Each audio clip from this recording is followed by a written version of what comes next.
देवत्यादिगुणार्णवम् यतीन्द्रप्रवणं वन्दे रम्यजामातरं मुनिम् लक्ष्मीनाथसमारम्भां नादयामुनमध्यमाम् अस्मदाचार्यपर्यन्तां वन्दे गुरुपरम्परां यो नित्यमच्युतपदाम्बुजैत्मरुक्मा व्यामोहतस्तदितराणि तृणाय मेने अस्मद्गुरोर्भगवतोऽस्य दैकसिन्धो रामानुजस्य चरणौ शरणं प्रपद्ये मातापिता योतयस्तनया विभूतिः सर्वं यदेव नियमेन मदन्वयानाम् आद्यस्य न कुलपतेर्वकुलाभिरामं श्रीमत्तदङ्ग्रीगणं प्रणमामि मोद्ना भूतं सरस्य महदाह्वय भट्टनाद श्रीभक्तिसारकुलशेखर योगवाः भक्ताङ्गिरेण परकालयतीन्द्रमिश्रान् श्रीमत्पराङ्कुशमनं प्रणतोऽस्मि नित्यं नादं पङ्कजनेत्रराम यमनावास्तव्यमालाधरान् योगेन्द्रं कुरुकेशचन्द्रजलदिं गोविन्दकूरादिपौ भट्टार्यन्निगमान्तयोगि जगदाचार्यो स कृष्णद्वयो वन्दे माधव पद्मनाभ सुमनः कोलेश देवादिपा नमो वेदान्तवेद्याय जगन्मङ्गलहेतवे यस्य वाक्कामृतासारपूरितं भुवनत्रयं वेदान्तवेद्यामृतवारिरासेः वेदान्तिसारामृतपूर्णमग्र्यम् आदाय वर्षन्तमहं प्रपद्ये कारुण्यपूर्णं कल्वैरिदासं श्रीमत्कृष्णसमाह्वाय नमो यामनसो नवे यत्कटाक्षिणलक्ष्याणां सुलभः श्रीधरः सदा श्रीकृष्णपादपादाब्जे नमामि शिरसा सदा यत्प्रसादप्रभावेन सर्वसिद्धिरभून्मम लोकाचार्याय गुरवे कृष्णपादस्य सोनवे संसारभोगिसन्तष्टजीवजीवातवे नमः श्रुत्यर्थसारजनकं स्मृतिबालमित्रं पद्मोल्लसद्भगवदङ्घ्रिपुराणबन्धुं ज्ञानादिराजमभयप्रदराजपुत्रम् अस्मद्गुरुं परमकारुणिकं नमामि द्राविडाम्नाय हृदयं गुरुपर्वक्रमागतं रम्य जामातृदेवेन दर्शितं कृष्णसूनना सुन्दर जामातृमुने प्रपद्ये चरणाम्बुजं संसारार्णवसम्मग्नजन्तु संतारपोतकं नमोऽस्तु देवराजाय चतुर्ग्रामनिवासिने रामानुजाय दासस्य सुताय गुणशालिने नमः श्रीशैलनाथाय कुन्तीनगरजन्मने प्रसादलब्ध परमप्राप्य कैङ्कर्यशालिने श्रीशैलेशदयापात्रं देवत्यादिगुणार्णवम् यतीन्द्रप्रवणं वन्दे रम्यजामातरं मुनिम् श्रीरङ्गसिंहगिरिदेशिकपादसेवा प्राप्ताखिल द्रविडवेदरहस्यजातं श्रीगौतमान्वयजमाश्रितपादधेयं गोपालदेशकमहं शरणं प्रपद्ये कौशिकान्वये सञ्जातं वेङ्कटार्यतनुभवम् वेदान्ताचार्य सच्छिष्यं मुळैवल्लवां भजे श्रीमद्वेङ्कटरङ्गार्य शिष्यं सच्छिष्य सेवदिं श्रीलक्ष्मणार्य विबुधं संश्रये देवी दीप्तये ओम् अस्मद्गुरुभ्यो नमः भक्तामृतं विश्वजनानुमोदनं सर्वाद्भुतं श्रीषट्कोपवाङ्मयं सहस्रशाकोपनिषत्समागमं नमाम्यहं द्राविडवेदसागरं तिरुवजिदिनाडेन्नुं तन्गुरुगूरेन्नुं மறுவினியவன் பொன்னலென்றும் அருமறைகள் அந்தாதி செய்தானடியே எப்பொழுதும் சிந்தையாய் நெஞ்சே தெளிந்தோம் மனத்தாலும் வாயாலும் மண் குருவோர் பேணும் இனத்தாரை அல்லாதிரைந்தேன் தனத்தாலும் ஏதும் குறைவிலேன் என் கை சடுகோபன் பாதங்கள் யாம் உடைய பத்து ஏந்த பெருங்கீர்த்தீரமான சுமனிதன் வாயந்த மலர்பாதம் வணங்குகின்றேன் ஆய்ந்த பெரும் சீரா சடுகோபன் சந்தமிழ் வேதந்தரிக்கும் பெயராத உள்ளம் பெற வாம் திகழும் சோலை மதிலரங்கள் வன்புகள் மேல் ஆன்ற தமிழ் மறைகள் ஆயிரமும் ஈன்ற முதல் தாய் சடகோபன் மயம்பாள் வளர்த்தைதத்தாயிரமானுசன் மிக்க விரை நிலையும் மெய்யாமையர் நிலையும் தக்க நெறியும் தடையாதி தொக்கியலும் ஓழ்வினையும் வாழ்வினையும் ஓதும் கொள்கையற்போ யாழினிசை வேதத்தியல் நம்மாழ்வார் திவ்ய திருவடிகளே சரணம் எம்பெருமானார் திவ்ய திருவடிகளே சரணம் ஜீயர் திவ்ய திருவடிகளே சரணம் ஓம் அஸ்மத் குருभ्यो నమః జై శ్రీమన్నారాయణ భాగవత గోష్ఠికి దాసోహాలు సమర్పిస్తూ చక్కగా మన గోదాగిరిజ శోభ చాలా చక్కగా చదివారమ్మా. హాయిగా ఉంది. చిన్న చిన్నవి ఏమన్నా ఉంటే సర్దుకుంటూ వెంటనే స్వామివారు దిద్దుతున్నారు కదా, చక్కగా చేసుకుంటూ మీ అభ్యాస పటిమంతా కూడా అందులో కనిపించింది. ఎంత హాయిగా అనిపించిందో వింటుంటే. ఇద్దరికి కూడా నమ్మాళ్ళవార్ల యొక్క కటాక్షం చక్కగా అలా వర్షించాలి అని ప్రార్థిస్తూ నమ్మాళ్ళవార్లు అనుగ్రహించినటువంటి తిరువిరుత్తంలో మనం 17వ పాసురంలోకి ప్రవేశించాము.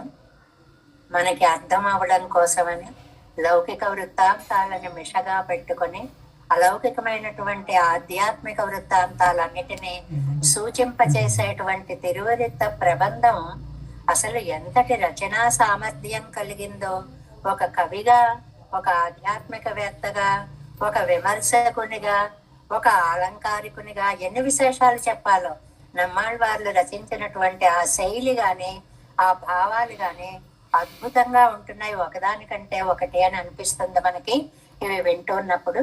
17వ పాసురాన్ని చూడండి. இருள் விரிந்தாலன்ன மானேர் திரை கொண்டு வாழியரோ இருள் பிறந்தார் அன்பர் தேர்வழி தூரல் அரவணை மேல் இருள் விரி நீல கருணாயிரு சுழறு கால்வது போல் இருள் விரி சோதி పెరుమానురయ్యం మేల్కడలే. చాలా అందమైనటువంటి భావాన్ని ఒక సముద్రాన్ని పిలుస్తూ ఇందులో చెప్తున్నారండి. కళలే అంటే సముద్రమా అని. సముద్రంతో మామూలుగా లౌకిక వృత్తాంతాన్ని ముందు చెప్పుకుందాము. ఒక ప్రియుడు ప్రియురాలు కలుసుకున్న తర్వాత విడిపోవలసి వచ్చింది. అతను వెళ్ళిపోతున్నాడు. ఆ వెళ్ళిపోయేటప్పుడు చెప్పి వెళ్ళిపోతున్నాను అని అంటే ఆ దుఃఖాన్ని ఆవిడ తట్టుకోలేదు అనేటువంటి భావనతోటి చెప్పకుండా వెళ్ళిపోయాట. ఆ వెళ్ళిపోయినప్పుడు రథం ఎక్కి చాలా వేగంగా వెళ్ళిపోయాట. దీన్ని తేరువజి తోరల్ అంటారు అని ఆ సంప్రదాయంలో ఉండేటువంటి ఆ సాంకేతిక పదాలను కూడా మనకి వ్యాఖ్యానంలో అందంగా చెప్పారు. అంటే వెళుతున్నాను అంటే ఆవిడ మెంగ పెట్టేసుకుని వెళ్ళొద్దు అంటుంది అని చెప్పకుండా వెళ్ళిపోయినటువంటి ప్రియుడు. లేచి చూసేటప్పటికి ప్రియుడు లేడు. రథం వెళ్ళిపోయినటువంటి జాడలు కనపడ్డాయి. ఓహో, ఆ రథం అలా వెళ్ళింది, ఆ జాడలైనా చూసుకుని నేను బ్రతుకుదాము అని అనుకుంటుంటే ఇంతలో సముద్రం ఒక్క కెరటం అలా వచ్చి ఆ రథం వెళ్ళిన మార్గాన్ని చెరిపేబోయింది. అక్కడ దాకా వచ్చింది అలా. అది చూసి పరాంకుశనాయికి, అమ్మా సముద్రమా సముద్రమా, ఏదో అతన్ని లేకపోయినా ఇదిగో ఇలా వెళ్ళాడు, ఈ రథంలో వెళ్ళాడు, అవే ఈ గుర్తులు అని ఆ గుర్తులని చూసుకునైనా నేను బ్రతుకుతున్నాను. నువ్వు కాస్త వచ్చి ఆ గుర్తులు కూడా పోయేలాగా చెరిపేకు తల్లి అనేటువంటి ప్రార్థనగా పైకి అర్థం కనిపిస్తుందండి. ఇందులో ఉండేటువంటి స్వాపదేశార్థము ఎంత బాగుందో అనిపిస్తుంది. ఏంటంటే కొంతమంది భాగవతులు ఉన్నారు, నమ్మాళ్ళవార్లు ఉన్నారు. ఈ భాగవతోత్తములు నాకు దూరంగా వెళ్ళిపోతున్నారే అని నమ్మాళ్ళవార్ల యొక్క మనస్సు అనే రథం వెడుతోంది. మనోరథం అంటాం కదండి, పదాల్ని ఎంత చక్కగా ఉపయోగించుకున్నారో అనిపించింది అనమాట. అక్కడేమో రథం వెళ్ళింది లౌకిక గాథలో, ఇక్కడ మనోరథం, మనస్సు అనే రథం అంటే కోరిక అని అర్థం, మామూలుగా అర్థం అయితే. ఇక్కడ నమ్మాళ్ళవార్ల యొక్క మనోరథం బయలుదేరింది. బయలుదేరేటప్పటికి సంసారము అనేటువంటి సముద్రుడు వచ్చి ఆ రథాన్ని, ఆ రథపు గుర్తులని చెరిపేసే ప్రయత్నం చేస్తున్నట్టు. అంటే మనం భగవంతుడి వైపు వెళ్ళినా, భాగవతోత్తముల వైపు వెళ్ళినా ఆ కోరికలని ఈ సంసారం ఎన్నో విధాల అడ్డు పెడుతూ ఉంటుంది అనే అద్భుత భావనండి. చాలా బాగుంది. ఎంత మనం బాగుందనడానికి కూడా మనకు అర్హత ఉందా ఏమిటి, కానీ ఇంత అద్భుతంగా రాశారా అని చెప్పి వారికి ఒకసారి జ్యోతులు సమర్పించడమే అన్నమాట. కాబట్టి సంసారాన్ని సముద్రంగా భావించి, మనకి తెలుసు కదా, చదువుకుంటూ ఉంటాము, శంకర భగవత్పాదులు సంసారాన్ని సముద్రంతో ఎలా పోల్చారు అనేటువంటిది. సంసార సాగర విశాల కరాళ కామనక్రగ్రహ గ్రసన నిగ్రహ విగ్రహస్య మగ్నస్య రాగ రసదూర్మిని పీడితస్య లక్ష్మీ నృసింహ మమ దే కరావలంబం. సంసారాన్ని సముద్రంతో, సంసారాన్ని ఒక 12 పోలికలు పోలుస్తారండి శంకర భగవత్పాదులు. చాలా అద్భుతంగా ఉంటుంది అని. ఈ సంసారం అనే సముద్రం వచ్చి నమ్మాళ్ళవార్ల యొక్క మనోరథం అనేటువంటి గుర్తులని చెరిపేయడానికి ప్రయత్నం చేస్తోందిట. అదిగో భాగవతులు వెళ్ళిపోతున్నారు అని ఆ వెళ్ళిపోయిన దిక్కుని ఈ కోరిక మనస్సు వెడుతూ ఉంటే సంసారం వచ్చి ఆ దారిని చెరిపేస్తోందిటండి. అంటే అటువైపు వెళ్ళనీయకుండా ఇంద్రియ శక్తితోటి సంసారంలోకి మనల్ని లాగేస్తోంది అనేటువంటి విషయాన్ని చాలా అందంగా ఇక్కడ చెప్పారు అనిపిస్తుంది. మామూలుగా లౌకిక అర్థంలో చెప్పుకున్నాం కదా, ఆయన వెళ్ళిపోతున్నాడు అని చూసింది అనుకోండి. ఇక్కడ 2 భావాలు చెప్పారు. ఒకటి, ఆవిడికి చెప్పి వెళితే వెళ్ళొద్దు అంటుంది, వెళ్ళనియ్యదు, ఆ దుఃఖాన్ని నేను చూడలేను అని చెప్పకుండా వెళ్ళిపోయాడు అని ఒకటి. రెండవది, ఆయన వెళ్ళేటప్పుడు ఎంత బాధపడుతూ వెళ్ళాడో ఈవిడ చూసి, అయ్యో నా కోసం ఆయన అంత బాధపడుతూ వెళ్ళాడే, అయ్యో ఈ రథంలో ఎక్కి వెళ్ళాడే, ఆ రథం చేసిన గుర్తులు కదా ఇవేనా నాకు గుర్తుగా మిగులుతాయా మిగలవా అని ఆవేదన పడుతోంది అనేటువంటిది. అంటే అటువైపు ఇటువైపు కూడా ఆ విశ్లేష దుఃఖాన్ని చాలా మనోహరంగా వర్ణిస్తూ దానిని ఏకంగా మనోరథంతో ముడిపెట్టి, భాగవతులకు దూరమైనటువంటి బ్రతుకు చెయ్యకు ఓ సంసార సముద్రమా, నన్నెప్పుడూ కూడా భాగవతోత్తముల మధ్య ఉంచేటువంటి ఆ జ్ఞాపకాలని, ఆ మధురమైనటువంటి భావాలని నేను నిత్యం అనుసంధానం చేసుకునేలాగా సంసారమా నాకు సహకరించు అనే ఒక అత్యద్భుతమైనటువంటి భావనని ఇక్కడ చెప్తున్నారు అన్నమాట. అంటే మనం ఎప్పుడూ కూడా భగవంతుడితోటి ప్రథమ పర్వంలో ప్రవేశించి తద్వారా భాగవతోత్తముల దాకా చరమ పర్వం దాకా వెళ్తూ ఉంటే ఈ సంసారం అనేటువంటిది ఒక పెద్ద శత్రువులాగా మన మనస్సు మీద కొట్టేస్తూ ఉంటుంది, విలయాన్ని సృష్టిస్తూ ఉంటుంది. నిజంగా మనం చూస్తున్నాం కదండి, విలయము అనేటువంటిది. ఆ విజయవాడలో ఆ దేవీనగర్ ఆ దృశ్యాలవి చూస్తున్నారే మీరు. చిన్న ఒక్క నదికి ఉప్పెన వచ్చి వానతోటి కలిసి అంతటి విలయాన్ని సృష్టిస్తే, ఇది ప్రళయాన్ని తనలో నింపుకున్నటువంటి చిన్న బీజం అనిపిస్తోందండి. అంత భయంకరంగా పరిస్థితులన్నిటినీ కూడా తారుమారు చేసేటువంటి ప్రళయం అనుకుంటే, సముద్రమే ఉప్పొంగి వస్తే ఇంకా రథాలు వెళ్ళిన దారులు అవన్నీ ఎక్కడ గుర్తుంటాయండి? అది లౌకికార్థం. మన మనోరథం ప్రయాణం చేస్తూ ఉంటే, భాగవతోత్తముల వెంట పెడుతూ ఉంటే, భగవత్ సేవలో అన్వయిస్తూ ఉంటే, ఈ సంసారం అనేది ఒక్క దెబ్బ కొట్టి అక్కడి నుంచి మన మనస్సుని మళ్ళించేసేటువంటి ప్రయత్నం చేస్తుంటే, అమ్మా సంసార సముద్రమా, ఈ విషయాలు అనేటువంటి అలలని ఒక్కసారి ఉవ్వెత్తుగా వీచి మమ్మల్ని అందులోకి లాక్కుకుపోయే ప్రయత్నం చెయ్యకు. నా జీవితాన్ని భగవత్ సేవలోను భాగవత సేవలోను చాలా చక్కగా అన్వయించేటువంటి శక్తిని ఇస్తూ దానికి నువ్వు సహకరించు అనేటువంటి దాన్ని ఈ తిరువరిత్త పాసురంలో చాలా అద్భుతంగా ఒకదానికంటే ఒకటి ఆ సమన్వయాలు, ఆ వ్యాఖ్యానాలు, అంత అందమైనటువంటి భావాలు. అవతారమూర్తి కాకపోతే ఎలా వస్తాయండి? ప్రపంచాన్ని చూడలేదు, ఆ పుట్టిన చోటు విడిచి కాస్త కూడా బయటకు రాలేదు, పోనీ విశాలంగా కనపడేలా కూర్చోలేదు, ఓ చెట్టు త్వరలో కూర్చున్నారు.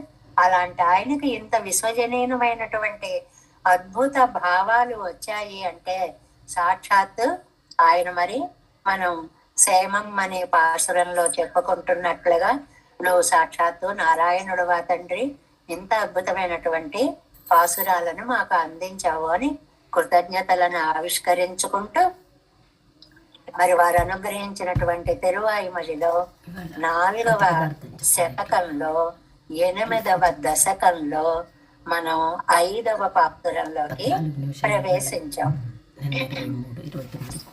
5వ పాసురం.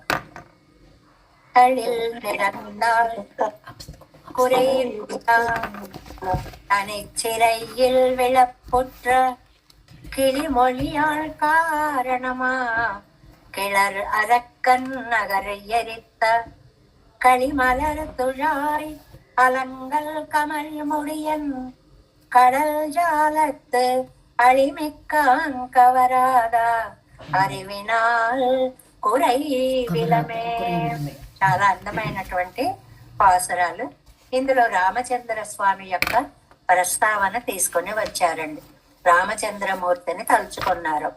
తళిల్ నిరత్తాల్ కురై వెళ్ళ. తళిల్ అంటే స్నిగ్ధము అని మనం ఒక మాట చెప్పుకున్నాం. నైగ నిగ్యము అనేటువంటి మాటని ఒకదాన్ని చెప్పుకున్నాం.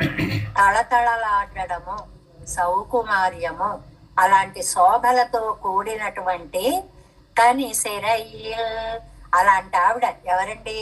ఆవిడ సీతాదేవి. శిరయ్యిల్ చెరలో, చెర అంటే అశోకవనంలో, అదే మనకి శ్రీవచన భూషణంలో చెరలో పెట్టబడ్డ ఆవిడ కదా అని ఆయన అనుగ్రహించినట్లుగా చెరలో అంటే ఇక్కడ అశోకవనంలో పెట్టబడింది అని పైకి అర్థము. అక్కడ మనం అంతరార్థాలు చెప్పుకున్నాం. సీత అనేటువంటి జీవుడు సంసారము అనేటువంటి చెరలో బంధింపబడ్డాడు అని ఎక్కడికక్కడ లౌకికం ద్వారా తెలుసున్న దాని ద్వారా తెలియని విశేషార్థాలని మనకు అందించడమే ప్రయోజనంగా సాగుతున్నటువంటి పాసురాలు. సిరయ్యిల్ విళప్పొత్త, అందరూ పొగిడేలాగా. విళప్పొత్త అంటే వ్యాఖ్యానంలో అర్థాలు చాలా బాగా చెప్తారనుకోండి. అందరూ ప్రశంసించేలాగా.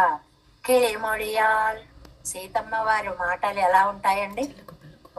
రెండు విశేషణాలు చెప్పారు. ఒకటి చెరలో పెట్టబడింది, రెండవది కిళిమొడియాల్, చిలుకలా మాట్లాడుతుందండి. చిలుక మాట్లాడితే వినడానికి ఎంత మధురంగా ఉంటుందో అలా మాట్లాడుతుంది అని మనకి వ్యాఖ్యానంలో కూడా వస్తుంది. మధురాలాప కిమాహ అనేటువంటి పాసురానికి శ్లోకాన్ని కూడా చెప్తారు. ఆవిడ కోసమని కిళర్ అరక్కన్, ఒక దౌష్ట్యమే రూపం దాల్చినట్లుగా ఉన్న అరక్కన్ రావణాసురుడు అన్నమాట. అలాంటి రావణాసురుడి యొక్క నగరయరిత, నగరాన్ని కాల్చినటువంటి వాడ. నగరము అంటే ఇక్కడ లంకా నగరము అన్నమాట. కళి మలర్ తుళాయలంగల్, తేనె కారుతున్నటువంటి తులసి దళాల యొక్క మాలని ధరించినటువంటి వాడు. మన తిరువాయిముజికి తులసికి అవినాభావ సంబంధం అని మనం చెప్పుకున్నాం. నమ్మాళ్ళవార్లు ఆ తులసి మాలని ఎంత అత్యద్భుతంగా, అది మామూలు తులసి మాల అని ఊరుకోరండి. రెండు కామన్ గా విశేషణాలు ఉంటాయి. ఏమిటది? తన్ తుజాయ్, అందంగా ఉంటుంది, చల్లగా ఉంటుంది. ఇంకా రెండు కూడా ఇంకో చోట పువ్వులతో ఉంటుంది, మధు స్యందిస్తూ ఉంటుంది, భ్రమర ఝంకారంతో కూడి ఉంటుంది. ఈ 5 తులసి మాలకి నమ్మాళ్ళవార్లు తీసేసుకున్నారు, ఆయన సొంతం చేసేసుకున్నారు ఆ వర్ణనలని. అలాంటి తులసి మాలని ధరించినటువంటి ముడియన్, కిరీటం కలవాడు ఎవరండి? శ్రీరామచంద్రుడు. కడల్ జాలత్, సముద్రము చేత చుట్టబడినటువంటి ఈ భూమిలో ఉండే ప్రాణులయందు అళిమిక్కాన్, ఎంత దయ కలిగిన వాడండి. దయ కాకపోతే ఏమిటండి? హాయిగా వైకుంఠేతు పరేలో కేసరి ఆసార్థం జగత్పతి ఆస్తే విష్ణు అచింత్యాత్మ భక్తై భాగవతై సహా అన్నట్లుగా పునరావృత్తి రహితమైనటువంటి పరమపదంలో హాయిగా వేంచేసి అనంతమైనటువంటి ఆ శయ్య మీద పవళించి ఈ భోగాలు అనుభవించవలసినటువంటి స్వామి మన కోసమని ఒక మానవ రూపాన్ని దాల్చి వచ్చి అష్ట కష్టాలు పడి, ఎన్ని కష్టాలని మనం ఎవరం పడడం లేదు. రాముడు కృష్ణుడు పడ్డ కష్టాలు అంటాడు కదండి. ఎన్ని మామూలుగానా నేను పడినటువంటి కష్టాలు. రాజ్యాత్ భ్రంశ, రాజ్యంలోంచి పొమ్మన్నాడు. ఏమండి, కిరీటం ఇవ్వక్కర్లేదు, రాజు చేయక్కర్లేదు. అన్ని లక్షల జనాల్లో ఒక జనంగా ఆ పట్టణంలో పడి ఉండొచ్చు కదా. అబ్బే అవకాశం లేదు. రాజ్యాత్ భ్రంశ, పోన్లే రాజ్యంలోంచి పొమ్మంటే పొమ్మన్నాడు. ఏ ఊళ్ళోనో హాయిగా ఉందాం. వనే వాస, అడవుల్లో ఉండాలని నియమం. ఓన్లీ అడవిలో ఉంటే మా ఆవిడ నేను సుఖంగా ఉన్నాము. సీతా నష్ట, అమ్మవారి గడ కూడా ఎత్తుకుపోయాడు ఆ రాక్షసుడు. ఓన్లీ ఎత్తుకుపోతే వెతుక్కుందాం, తెచ్చుకుందాం, కాస్త ఈయన అడ్రస్ చెప్తాడు అని దగ్గరకు వచ్చేటప్పటికి హతో ద్విజ, జటాయు ప్రాణాలు తీసేశాడు రావణాసురుడు. ఈదృశీయం మమ లక్ష్మి నిర్దహేదపి పావకం. ఎంత అద్భుతమైన శ్లోకం. కష్టాల్లో కష్టాలు, కష్టాల్లో కష్టాలు, కష్టాల్లో కష్టాలు. నా కష్టం అన్నిటినీ అగ్నిహోత్రం దహిస్తుంది, నా కష్టం అగ్నిని కూడా దహించేస్తుంది అంటాడండి రామచంద్ర స్వామి. ఎన్ని పాటలు పడ్డాడండి. అలాగా పడినటువంటి ఎవరి కోసం? మన కోసం. అళిమిక్కాన్, దయ కలిగినటువంటి వాడు. పతి కవరాద అరివినాల్, ఆయనకి నచ్చనటువంటి బుద్ధి చేత జ్ఞానం చేత కురైవిలం నాకేమి లాభము. ఆయన ఆదరించని జ్ఞానం నాకు అక్కరలేదు. లోకల్లో అంటావు చాలు, ఎందుకురా ఇంత చదువుకున్నావు, అవసరంకి ఉపయోగపడిన జ్ఞానం ఎందుకురా నీకు అంటారు చూడండి. అలాగా పెరుమాళ సేవకి ఉపయోగపడని, పెరుమాళ్ళు ఆదరించని జ్ఞానం కూడా నాకు అక్కర్లేదు అనే మాటని అంటున్నారు ఇక్కడ. దీనికి మనం వ్యాఖ్యానంలో నంబిళ్ళయ్య గారు అనుగ్రహించినటువంటి విశేష విషయ వ్యాఖ్యానాన్ని తెలుసుకుందాం. 271వ పేజీ 7 ఐందాం పార్ట్ 5వ పాసరం యొక్క వ్యాఖ్యానం. పరమ ప్రణయ్యాయ్ సర్వరక్షకరాన దశరథాత్మజన్ విరుంబాద அறிவினால் என்ன ప్రయోజనం ముండు ఎనకు ఎంగిరాళ్. పరమ ప్రణయ్ అండి. ఎంత ప్రేమో రామచంద్రుడికి, అతీతమైనటువంటి ప్రేమ. అందుకే రామచంద్రునిగా వచ్చి ఈ లోకంలో అవతరించినటువంటి స్వామి కదా. సర్వరక్షకనాన, అందరినీ రక్షిస్తాడు. గుణం అని నిన్న ఒక మాటను ప్రయోగించుకున్నాం. ఏ విశేషణాలు లేకుండా గుణం అనే మాట అంటే ఏం చెప్పుకోవాలని చెప్పుకున్నాం? సౌశీల్యం. అందరినీ ఒకేలా చూసేటువంటి అద్భుతమైన ఔదార్య గుణము, అందరితో కలిసి ఉండేటువంటి గుణము. ఆ గుణము ఏమిటి? సర్వలోక శరణ్యాయ రాఘవాయ మహాత్మనే నివేదయతమాం క్షిప్రం విభీషణముపస్థితం. విభీషణుడు వస్తూ ఏమన్నాడండి? సర్వలోక శరణ్యాయ రాఘవాయ, అందరినీ రక్షించే రాఘవుణ్ణి ఈ విభీషణుడు అడుగుతున్నాడు. ఆ పిలుపులో ఏంటండి? లోకాలనే రక్షించిన వాడివి, నన్ను రక్షించవా స్వామి అని అడగడం అన్నమాట. సర్వరక్షకనాన దశరథాత్మజన్. ఎవరండి ఆయన? దశరథుడికి యొక్క కొడుకు. ఆ పదంలోనే ఒక అందం ఉందన్నమాట.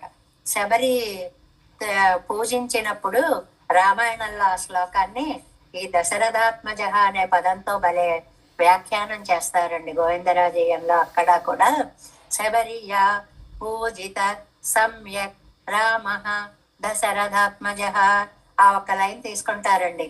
అంటే స్వామి నేను వెళ్ళొస్తాను, నువ్వు నాకు సర్టిఫికెట్ ఇవ్వాలి అందుటండి శబరి. అమ్మా ఏమని? శబరియ పూజిత, శబరి చేత పూజింపబడ్డాడు అని నువ్వు ఇస్తే ఇది నేను మోక్షానికి వెళ్ళిపోవడానికి నాకు అది వీసా అవుతుంది అన్నమాట. అలాగే ఎలా పూజించాలి? సమ్యక్ పూజిత, బాగా పూజింపబడింది.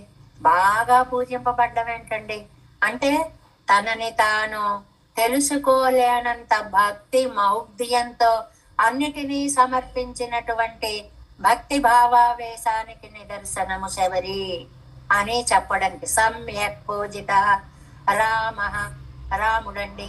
అమ్మో రాముడు అంటే పరశురాముడు ఉన్నాడు, బలరాముడు ఉన్నాడు, ఇంకెవరో ఉన్నారు. దశరథాత్మజ, దశరథ పుత్రుడైన రాముడండి. ఆ విశేషాన్ని ఇక్కడ చెప్తున్నారనమాట. దశరథాత్మజన్ విరుంబాద అరివినాల్, ఆయన ఆదరించినటువంటి జ్ఞానం చేత ఎన్న ప్రయోజనం ముందు ఎనక్కు ఎంగిరాళ్. నాకేమి లాభం ఉంది అంటున్నారు. ఇవాళ వ్యాఖ్యానంలో రామాయణాన్ని అంతటినీ ముద్దగా తీసుకొచ్చేసేసి పెట్టేశారు ఒక్క పాసురంలో. ఎలాగో చూద్దాం చూడండి. 282 పేజీ.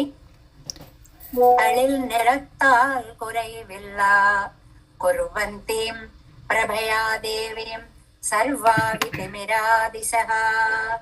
అది పూర్ణచంద్రాననాం శుభ్రం చారువృత్తపయోధరాం కుర్వంతీం ప్రభయాదేవీం సర్వావితిమిరాదిశః.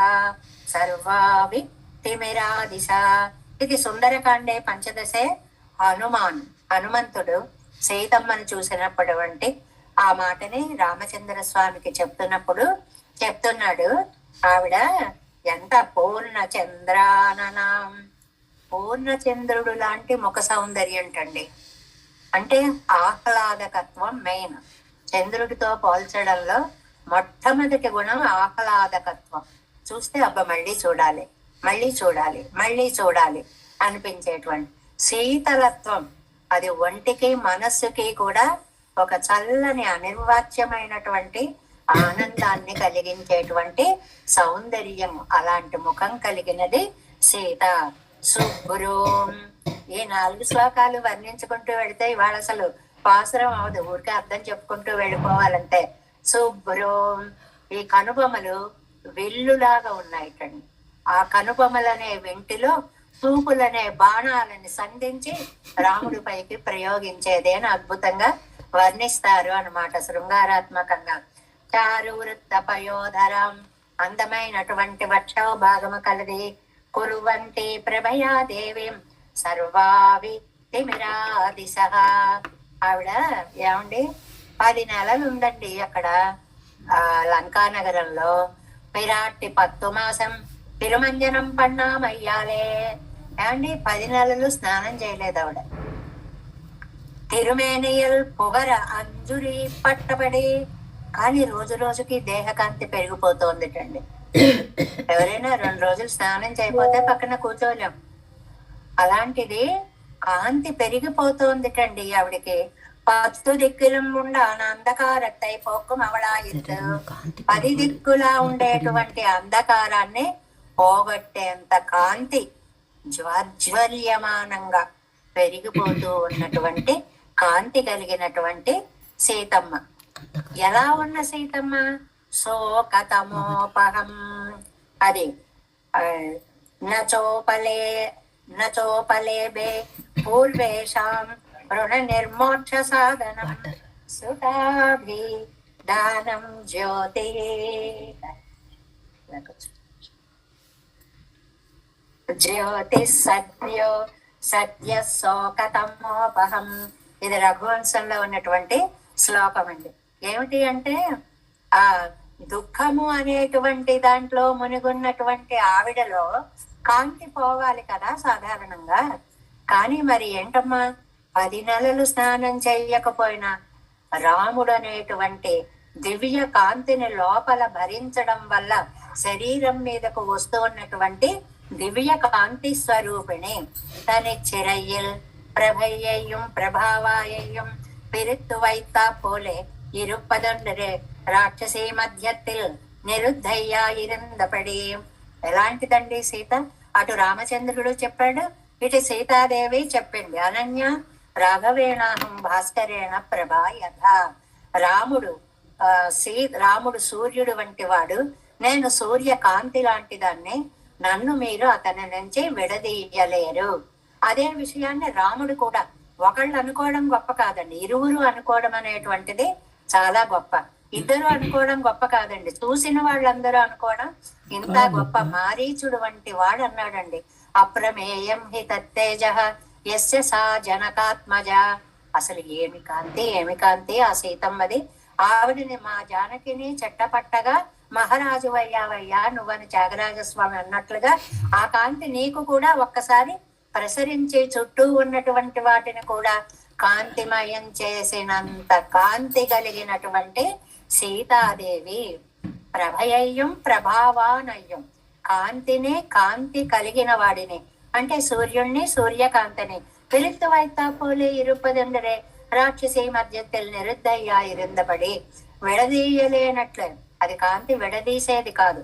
కొన్ని విడదీసే ఉంటాయండి, కొన్ని విడదీయని ఉంటాయి. ఇప్పుడు మామిడి పళ్ళు అని పిలిచామనుకోండి, పళ్ళు వేరుగా ఉంటాయి, మనిషి వేరుగా ఉంటాయి. తత్వశాస్త్రంలో ఉదాహరణ చెప్తారు. లంబకర్ణమానయ, పెద్ద చెవుల వాడిని తీసుకురా అంటారు అనుకోండి.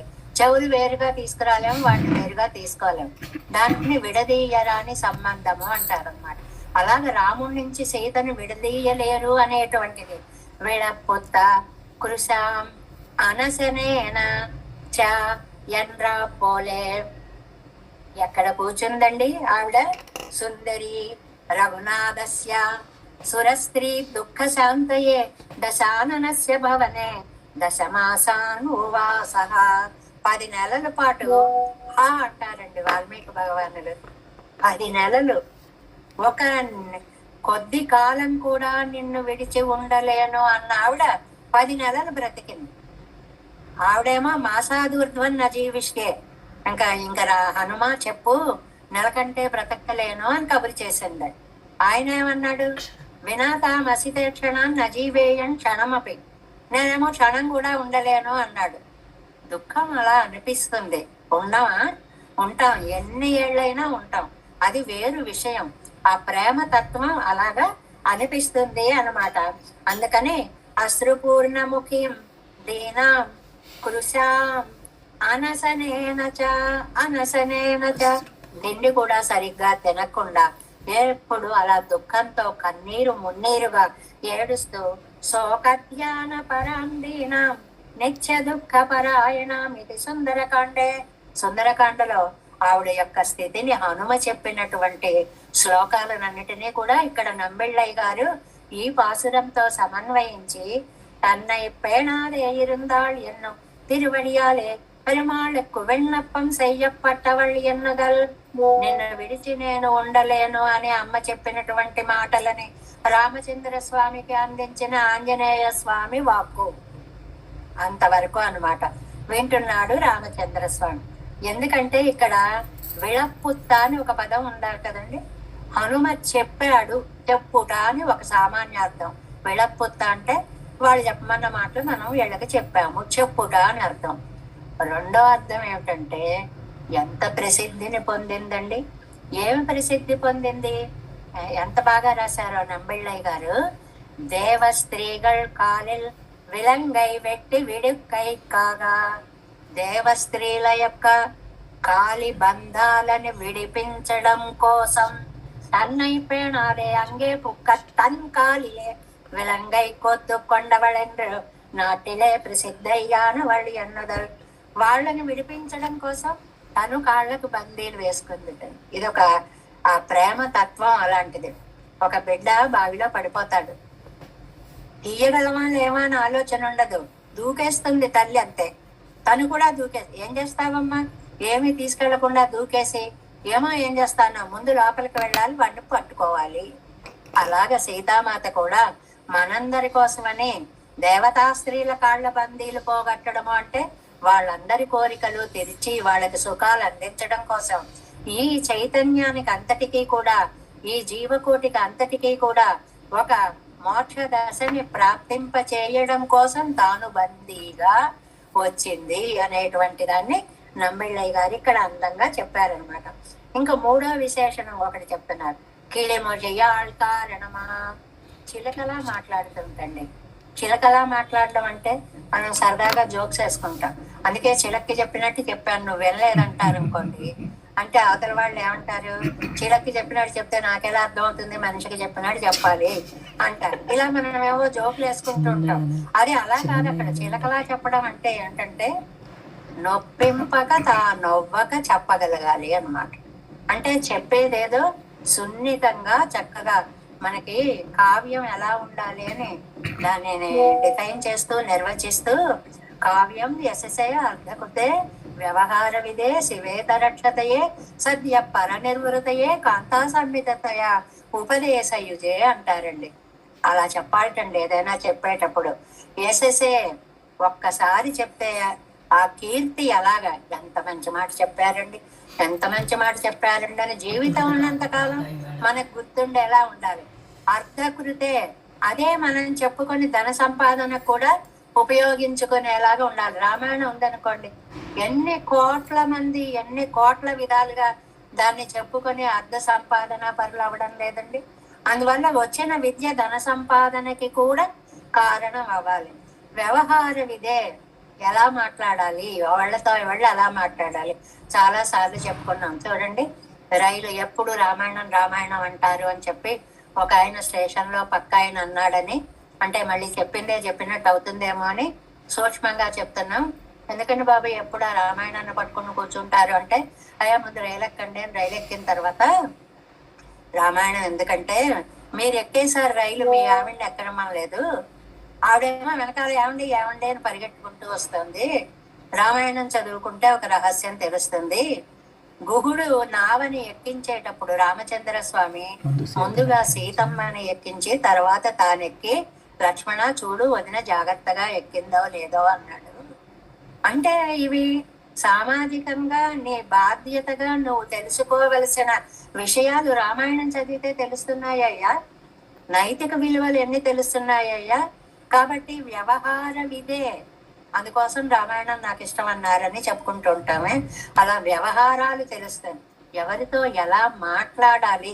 సీతమ్మ మాట్లాడిన మాటలన్నీ మనం తలుచుకుంటే వ్యవహార విదే అనేటువంటిది. రామ, నీకు తెలియదని కాదు, నువ్వు చదువుకోలేదని కాదు, నాకు తెలుసని కాదు, నేను గొప్పదాన్ని చెప్పగలనని కాదు, కానీ చెప్పకుండా ఉండలేక చెప్తున్నాను అంటుందండి. ఎంత వినయమో చూడండి. నిజంగా ఆ సమయంలో అప్పుడు అతనికి తోచకపోవచ్చు, అది కూడా అంగీకరించదు ఆవిడ. కానీ నేను చెప్పకుండా ఉండలేక, ఇవన్నీ వ్యవహార విదిత్వము అంటారు. అంటే ఎక్కడ ఎలా బ్రతకాలో మనకి కావ్యం అందిస్తుంది అని చెప్పడానికి ఇక్కడ కిలిమొழிయాల్ కారణమా, చిలకలా చెప్పాలి అంటే మృదువుగా. ఇంతకీ ఆఖరి పాయింట్ ఏమిటి? కాంతా సంమితతయ ఉపదేశయుజే, ఒక స్త్రీ శుతిమెత్తగా తీయగా ఇలా చేస్తే బాగుంటుందేమో అని సూచనగా చెప్తే ఎంత బాగుంటుందో అలా చెప్పాలి. అలాంటి చిలక పలుకుల వంటి సీతమ్మ అన్నారు. దీనికి ఇక్కడ పెద్ద వ్యాఖ్యానం ఇచ్చారు, సారాంశం మాత్రం మనం చెప్పుకుంటాము. తిరువడి వాయిలే ఒండ్రు తంగియవళ్ వార్తయ్యై కేట్క, ఆవిడ హనుమ అమ్మ స్వామికి ఏం చెప్పమంటావు సందేశము అని అడిగాడు. అడిగితే ఆవిడేవేవో చెప్పింది అనుకోండి. ఆ వార్తని ఇక్కడికి తీసుకొచ్చి ఒక్కొక్కటే చెప్తున్నాడు. రామచంద్ర స్వామి వింటున్నాడు. ఆ వింటున్న సమయంలో ఆ వழிయలే, ఆ సందర్భంగా అప్పుడు రాముడు అడిగాటండి, మధురా మధురాలాప హిమాహ మమ భామిని మద్విహీన వరారోహ హనుమన్ కదయస్వమే. అప్పుడు అన్నాడండి రామచంద్రుడు, సీతమ్మ ఎలా మాట్లాడుతుంది అనే సర్టిఫికెట్ ఇక్కడ ఇచ్చాడు. మధుర మధురాలాప హిమాహ మమ భామిని, మధుర, అసలు ఆవిడే తీయని మూర్తి, అంటే చూసిన కొద్ది చూడాలనిపించే మూర్తి. మధుర ఆలాప, ఆవిడ మాట్లాడుతుంటే ఎంతసేపు మాట్లాడుతున్నా అలా వినాలి వినాలి అని అనిపిస్తూనే ఉంటుంది. ఎందుకు అనిపిస్తుంది అనేది వ్యాఖ్యానంలో చాలా చక్కగా చెప్పారండి. అత్తై స్మరిత్ అప్పటి పట్ట వార్తయ్యే ఎడయ్యవళ్ హేతువాగా కిళరక్కన్న, ఇక్కడ ఒక మాట చెప్పారండి. ఎందుకు మధుర మధురాలాప అన్నాడు అని అంటేట, మాట తీయగా మాట్లాడడం ఒకటే సరిపోదుటండి, అది అందులో అంతరార్థం. తీయగా మాట్లాడి వెనక నుంచి గొయ్యి తీసేవాళ్ళు కూడా చాలా మంది ఉంటారు కదా. కాబట్టి మాటలో తీపి ఒకటి సరిపోదు, ఆ తీపికి అది ఆచరణలో పెట్టగలిగిన మార్గాన్ని సూచించే శక్తి కూడా ఉండాలి. ఇవి రెండు అక్కడ మధురాలాప అన్నదానికి అదిటండి అర్థం. ఊరికే తీయగా మాట్లాడింది ఆహా బాగుంది అంటే మాటలతో కడుపు నిండదండి. దానిని ఆచరణ పర్యంతం తీసుకురావాలి అనేటువంటి ఒక విశేషాన్ని మనకి వ్యాఖ్యానంలో ఇచ్చినట్లుగా మధుర మధురాలాప పట్ట వార్తయ్యై ఉడయ్యవళ్ హేతువాగా, ఆవిడ కోసమని హేతువాగా అంటే ఆవిడ కారణంగా కిళిర రక్కన్ తాయం తమప్పనం సేరవిరుక్కపరాధపడియాన కిళర్తీరే. ఇలాంటి సంతానం ఉంటారా అని ఆశ్చర్యపోతున్నారు నమ్మిళ్ళై. ఏంటి? తాయం తమప్పనం సేర ఇరుక్కపరాధపడి, తల్లిదండ్రులు ఇద్దరు ఒక చోట ఉంటే చూడలేని పరిస్థితి అన్నమాట. ఎవరు? రావణాసురుడికి. కానీ ఈ కలియుగంలో ఎంతమంది రావణాసురులు లేరండి. మనం ఏదో చిన్నప్పుడు బడిపంతులోనే ఏవో అమ్మను నువ్వు తీసుకెళ్ళు, నాన్నను నువ్వు తీసుకెళ్ళు, ఇలా ఏదేదో. ఏమండి లేరా సమాజంలో అలాంటి వాళ్ళు? డేటు 31 వచ్చేటప్పటికి రిజర్వేషన్ చేసేసి టికెట్లు చేతిలో పెట్టి పంపించిన కుటుంబాలు ఎన్ని ఉన్నాయో. ఒక్కొక్కళ్ళనే తీసుకుంటారు. ఒరే అమ్మని నువ్వు తీసుకో, నాన్నని నేను తీసుకుంటా. అలాంటి భయంకరమైనటువంటి కాలము అన్నమాట. కిళర్తీరే. అలా విడదీసినటువంటి దుర్మార్గుడు ఎవరండి? రావణాసురుడు అనేటువంటి వాడు. అది ఉదీర్ణస్య రావణస్య ఎంగిరపడియే. వాడు ఎంత నీచుడు అని అంటే, సహిదేవై రుదీర్ణస్య రావణస్య వదర్దిభి అర్దితో మానుషోలోకే జజ్ఞే విష్ణు సనాతన. ఇది అయోధ్యాకాండే ఆదవ్. వాడి యొక్క మూర్ఖత్వాన్ని అంతటిని, అలాంటి నీచుణ్ణి చంపడం కోసమని తాను రామచంద్ర స్వామిగా వచ్చి అవతరించినటువంటి వాడే నగరి ఎరిత. ఎదురు వెళ్ళాడండి. ఎదురు వెళ్ళి అంటే శత్రువు తన మీదకు వస్తే రక్షణార్థం యుద్ధం చేయడం ఒక ఎత్తు. తానే శత్రువుని వెతుక్కుంటూ సింహం గుహలో ఉంటే వెళ్ళి వేటాడినట్లుగా, అంటే ఎంత మహావీరుడు ధీరుడు సూర్యుడై ఉంటే అలా వెళ్ళగలుగుతాడు అనేటువంటిది. అది పయ్యల్ కుడియిరుపై అజిత్ మూలై అడియే వజి నడత్తిన. అది రాక్షసత్వ భూమి. అందులో ఎక్కడో గంజాయి వనంలో తులసి మొక్కలాగా విభీషణుడు లాంటి వాడు ఒక్కడు ఉన్నాడు అన్నమాట. రావణనుడయ్యా సమృద్ధమాను నగరత్తై దగ్ధమాక్కిన. అలాంటి రావణుడు యొక్క ఆ నగరాన్ని, లంకా నగరాన్ని దగ్ధము చేసినటువంటి స్వామి రామచంద్రుడు.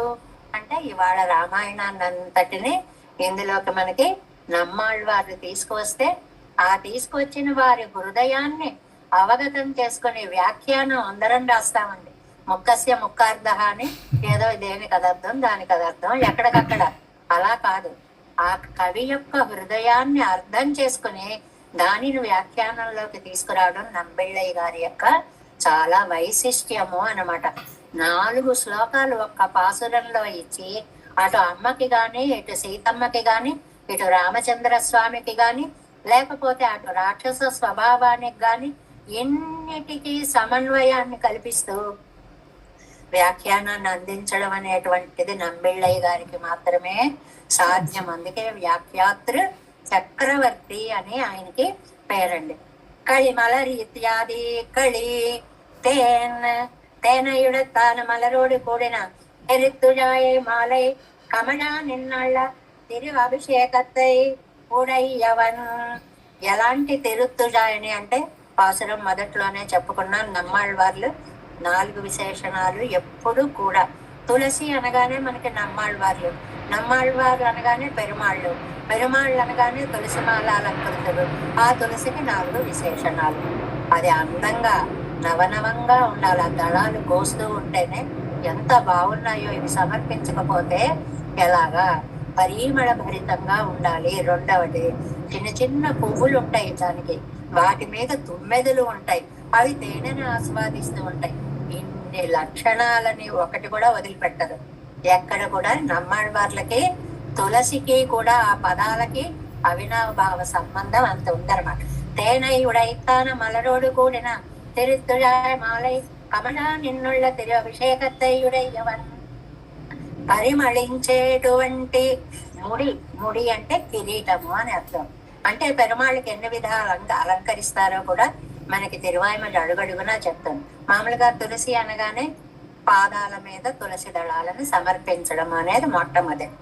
రెండవదేమో వక్షస్థలంలో అమ్మకి తోడుగా పక్కకి స్పృశించేలాగా చక్కటి మాల వేయడము రెండవది. మూడవదేమో ఈ ముడిని, కిరీటాన్ని చుట్టి అందంగా ధరించడము. ఆ పాద శిర పర్యంతము తులసి మాలాలంకృతుడు పరిమళ భరితుడై వేంచేసి ఉన్నటువంటి స్వామి. అవనానితర సజాతనేనాయకొండ అవతరితాల్. ఏమండి, ఆయన ఒక్కొక్కసారి ఒక్కొక్క అవతారం. ఇతర సజాతీయనాయ్, ఒకసారి మానవుడయ్యాడు, ఒకసారి చేప అయ్యాడు, ఒకసారి ఇంకోటి ఏదో అయ్యాడు, ఒకసారి వరాహం అయ్యాడు, రకరకాలుగా అవతరించాడు కదా.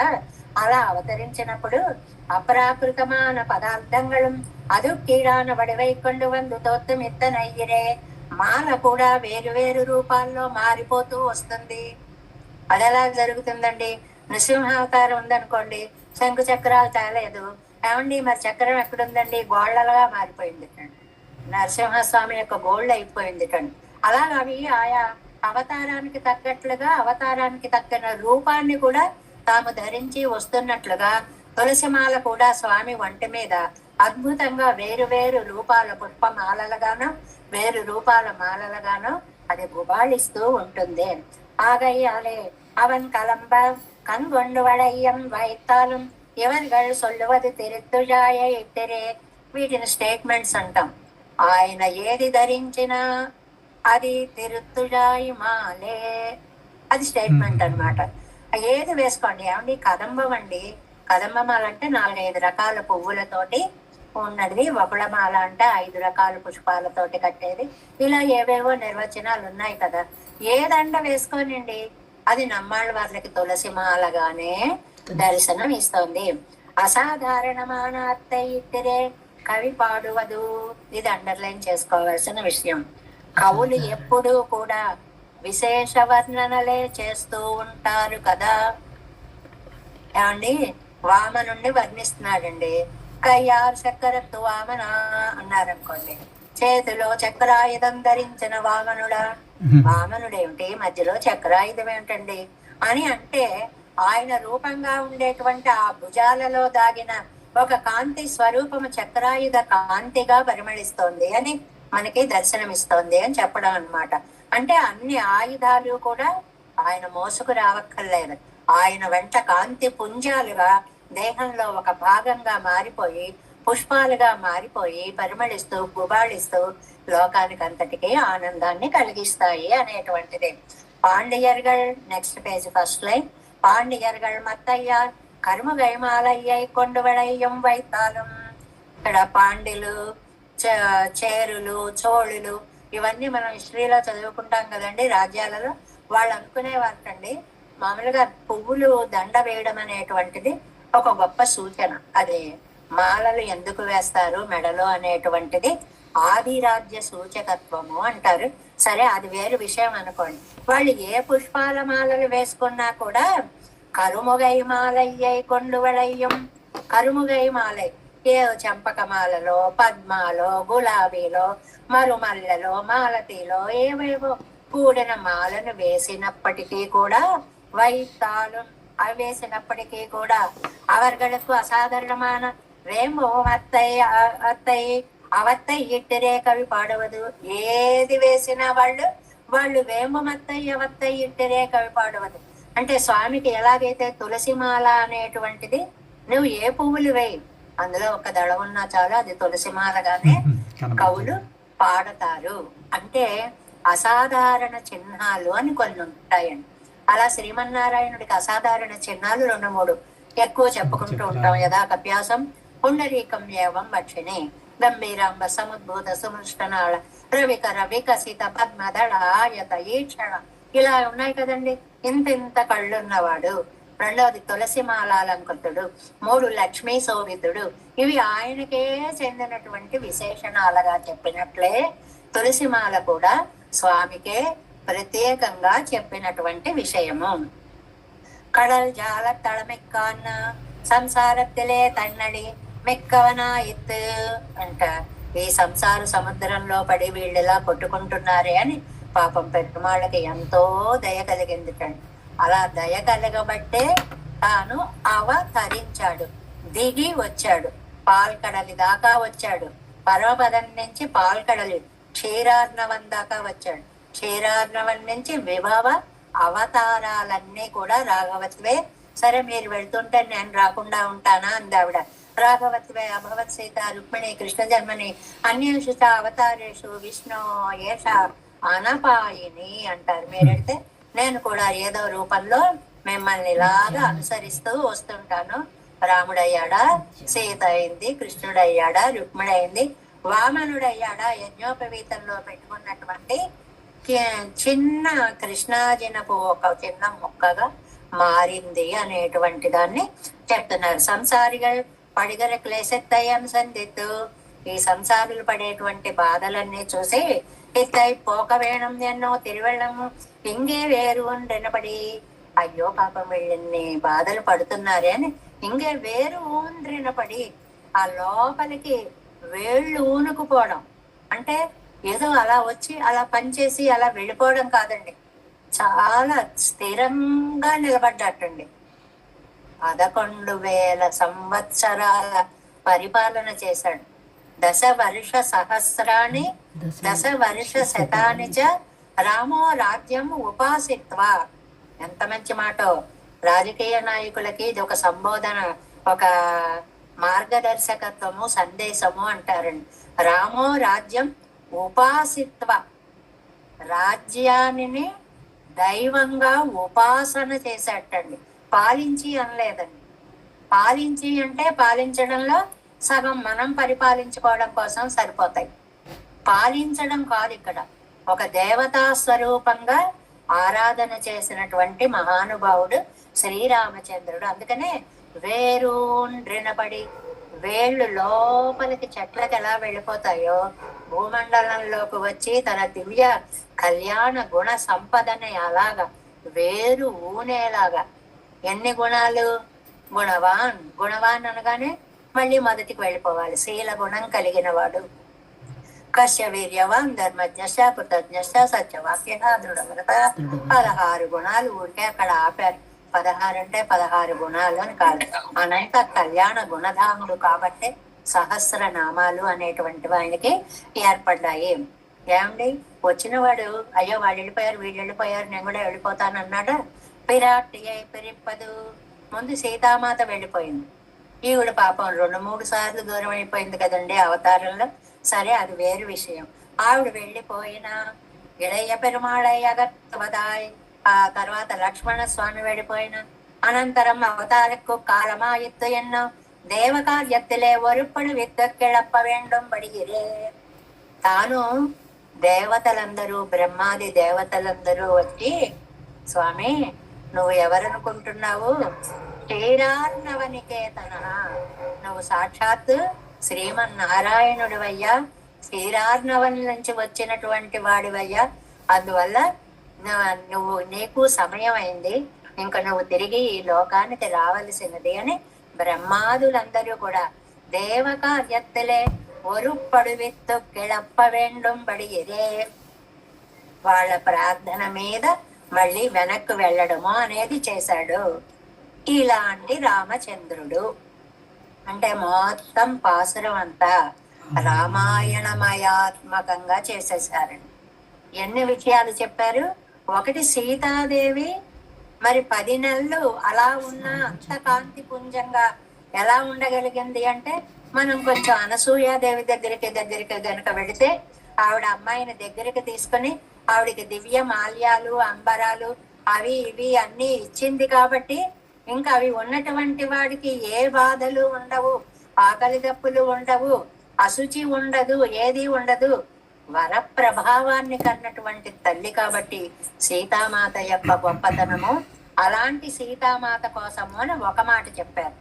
రెండవది, రాముడి నుంచి విడిపోకుండా ఉంటుంది అనేటువంటి దానికి సూర్యుణ్ణి, సూర్యకాంతిని ఉదాహరణగా ఒక దాంట్లో చెప్పారు. మూడవది, లేనప్పుడు ఆవిడ ఎంత దుఃఖమయంగా ఉంది అనేటువంటి దానికి కృషాన అనసనేన, ఆహారం కూడా స్వీకరించకుండా ఉన్నటువంటి పాతివ్రత్య లక్షణాలను గురించి చెప్పారు. అన్నిటికంటే ముఖ్యమైనది కిళి మొழிయాల్ కారణమా, చిలుక పలుకుల తల్లి అని అన్నారండి. పలుకు తేనెల తల్లి పవళించను అని అన్నమయ్య అన్నట్టు చిలుక పలుకుల తల్లి. ఈ చిలుక పలుకుల్లో ఎన్ని విశేషార్థాలు అందించారు. పైకి తీయగా మాట్లాడితే సరిపోదు, లోపల కూడా సారం ఉండాలి. అది వారికి ఉపయోగపడేంత వరకు ఆ తీయదనం వెళ్ళాలి. ఎందుకు రాముడికి తీపి అనిపించింది? నిన్ను విడిచి నేను ఉండలేను అని ఆవిడ యొక్క ప్రేమ ద్యోతకమవడం వల్ల తీయదనము వినిపించింది అనేటువంటి దాన్ని అక్కడ ఒకటి చెప్పారు. తర్వాత మధుర మధురాలాపాలు ఇంకొకటి జాతికి కూడా సందేశాన్ని ఇచ్చారు. ఇతరులని మనకి భారతంలో ఒక పద్యం చెప్పేవారు చూడండి, ఆంధ్ర పత్రికలో వస్తుంది.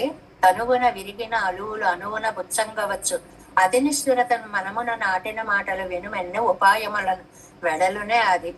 ఎంత బంగారు అక్షరాలతో రాసుకోవలసినటువంటి నీతులండవి. మనం ఏదో ఇలా గుచ్చితేనో, ఒక బాణపు మొక్కని శరీరంలో గుచ్చితేనో ఆపరేట్ చేయొచ్చు, తీసేయచ్చు, ఏదైనా చేయొచ్చు. కానీ మనస్సులో ఒక చెడ్డ మాటనే అన్నామంటే, అది గుచ్చుకుందంటే వినుము ఎన్ని ఉపాయములను వెడలునే. నువ్వు ఏం చేసినా అబ్బే నేను అనలేదు, అబ్బే నేను అప్పుడు ఏదో, అబ్బే నేను, నువ్వు 100 సార్లను అన్న మాట మాత్రం అలాగా నిలబడిపోతుంది. కాబట్టి నువ్వు చాలా తీయగా మాట్లాడాలి. ఆ తీపి ఆచరణ పర్యంతం ఉండే తీపిగా రావాలి. ఎంత మంచి సందేశాన్ని ఇచ్చారండి మనకి.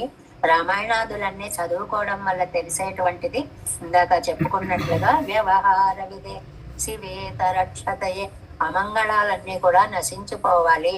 అలాంటి గ్రంథాలన్నీ మనం వ్యాఖ్యానాలన్నీ చక్కగా చదువుకోగలుగుతున్నాము.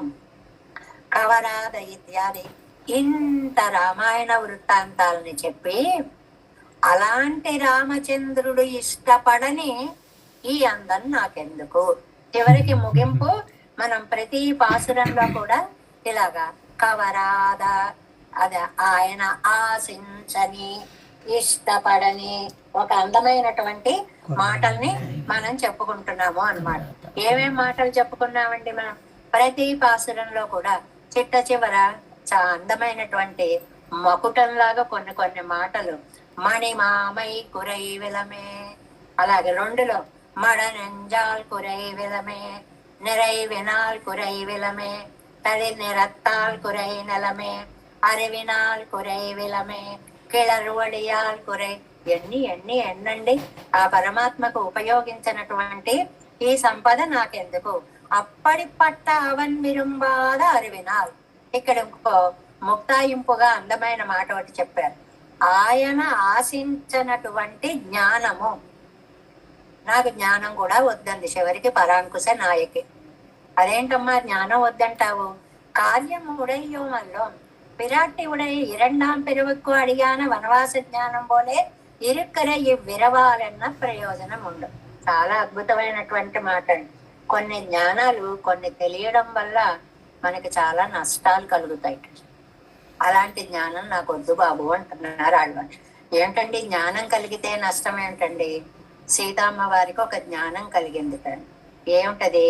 నా జాతకంలో వనవాసం ఉంది నాకు తెలుసు, అందువల్ల నేను వెళతాను అని అడిగి మరీ బయలుదేరి వెళ్ళింది. ఈ జ్ఞానం ఆవిడకి ఎందుకు ఉపయోగించింది?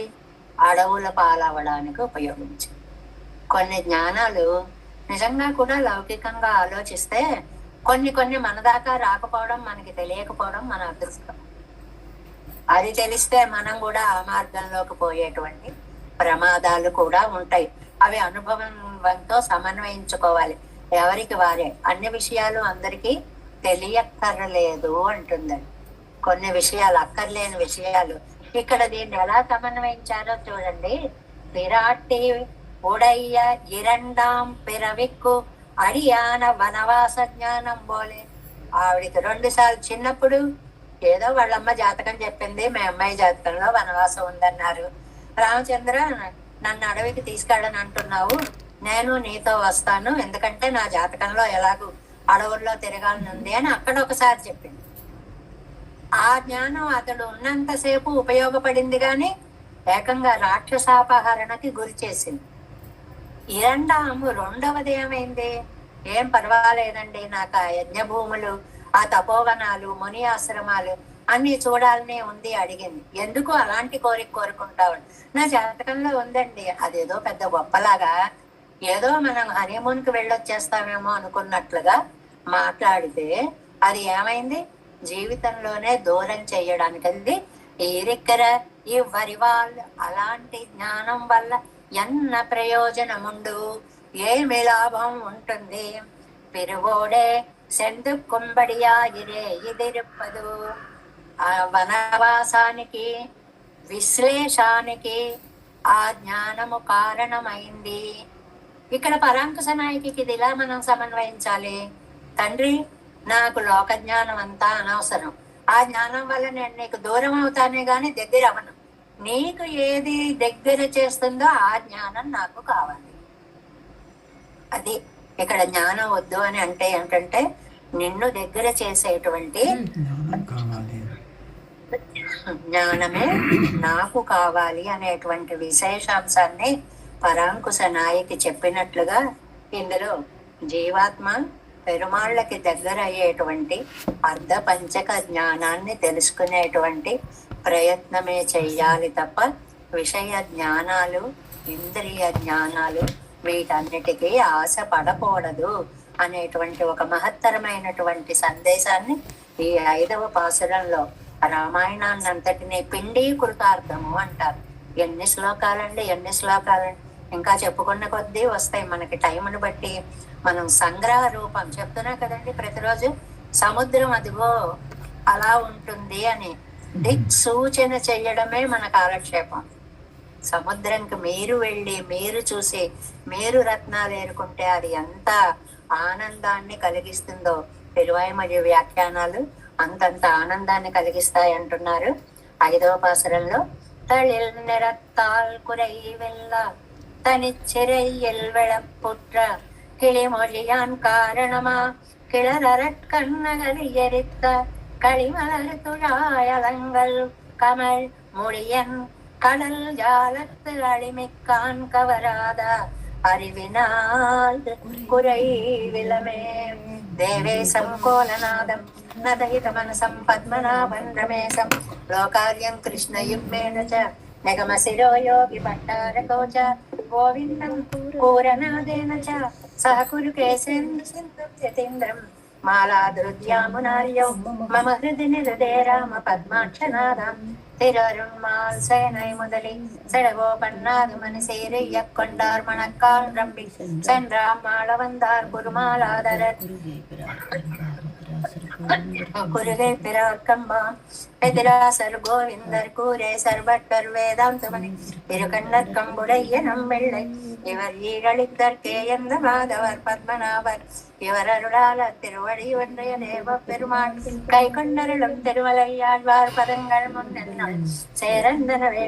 நமஸ்து தேவராஜாய சதுர்கிராம நிவாசினே ராமானுஜார்ய தாசஸ்ய சுதாய குணசாலினே నమ శ్రీశైలనాథాయ కుంతీ నగర జన్మనే ప్రసాదలబ్ధ పరమ ప్రాప్య కైంకర్యశాలినే శ్రీశైలే సదయాపాత్రం దీభక్త్యాది గుణార్ణవం యతీంద్ర ప్రవణం వందే రమ్యజామాతరం మునిం వారి తిరువాయ్మరి పిళ్ళై మాధవాళ్వాళం మనవాళ మామునివన్ వాழியவன்மாரும் திருவாய்மரி பரளை மாநிலத்தோர் தேரும்படி உரைக்கும் சேர் శ్రీరంగ సింహగిరి దేశిక పాద సేవ ప్రాప్తాఖిల ద్రవిడ వేద రహస్య జాతం శ్రీ గౌతమాన్వయం ఆశ్రిత భాగదేయం గోపాల దేశికమహం శరణం ప్రపద్య కౌశికాన్వయ సంజాతం వెంకటారి తనోభవం వేదాంతాచార్య సత్శిష్యం ఉడైవర్లు మాం భజే శ్రీమద్ వెంకటరంగార్య శిష్యం సత్శిష్య సేవతిం శ్రీ లక్ష్మణార్య విబుధం సంశ్రయే దేవి దీప్తయే ఓం అస్మద్గురుభ్యో నమః.